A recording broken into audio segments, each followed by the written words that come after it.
So that ends chapter 1.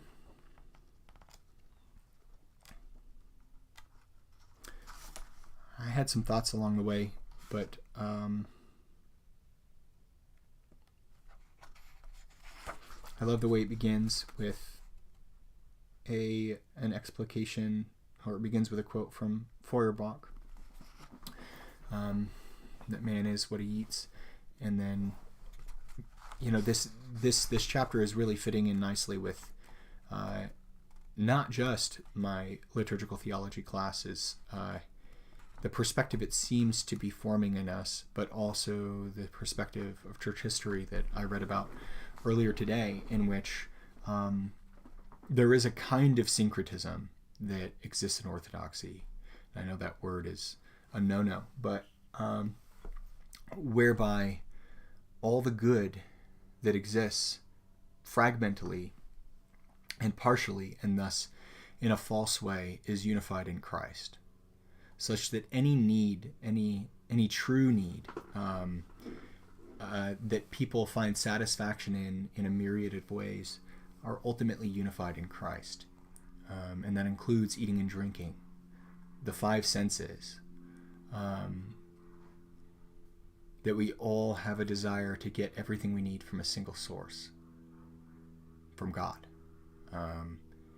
And so the split of the spiritual and material at the very beginning makes that impossible. It traps us into an anxiety-inducing dualism, in which to pursue in one direction means to abandon pursuits in the other.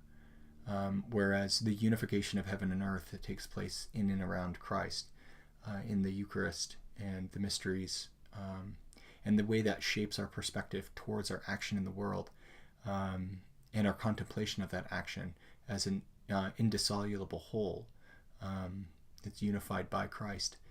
Like that perspective is one that answers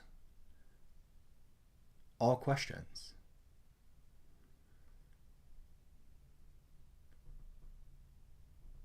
And he mentioned that people still treat meals together as a natural sacrament, but there are many that don't even do that.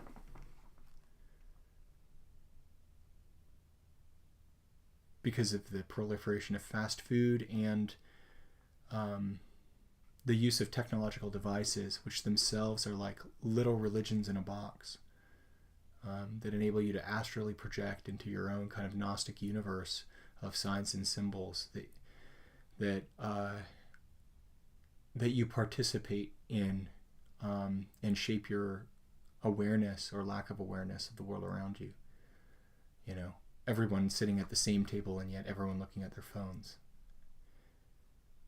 It's no longer ritual, food, and we're worse off for it. And that's just one piece of our nature that isn't being fulfilled because of the breakdown of our ability to hold things together.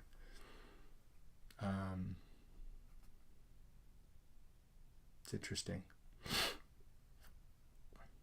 This also sounds very familiar to Cabasilas's contention early on in our life in Christ, that Christ fulfills all in all, and by that he satisfies every longing of our heart through being present in all that is. And thus we can see, even in disparate action, any action that's done is ontologically connected to God, or rather mysteriously connected with God. It's ontologically distinct from one another because God is beyond ontology, but it's indissolubly linked to God.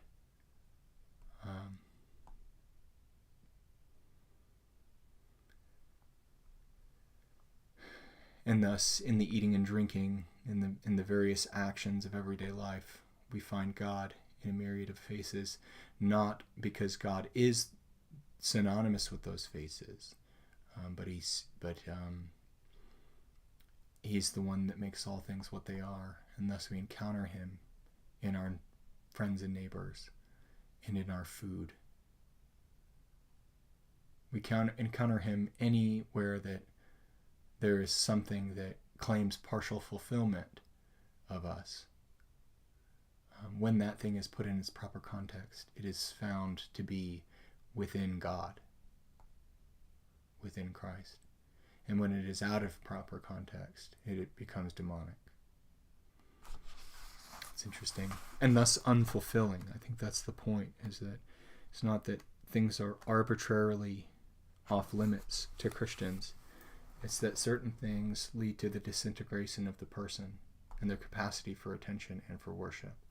Oh, that was an interesting part where he talks about homo adorans, right? Man as worshiper, man is one giving adoration. That fits very well with Kabbasalas's life in Christ as well, because that's what Kabbasalas is driving at in the final 11th chapter, is that our life becomes commingled with God's life through our adoration of God, which is our active participation in God, since we become what we attend to and stand attention before, what we respect. Very interesting. I think I will go back and underline, etc. at a later time. But that's all for now.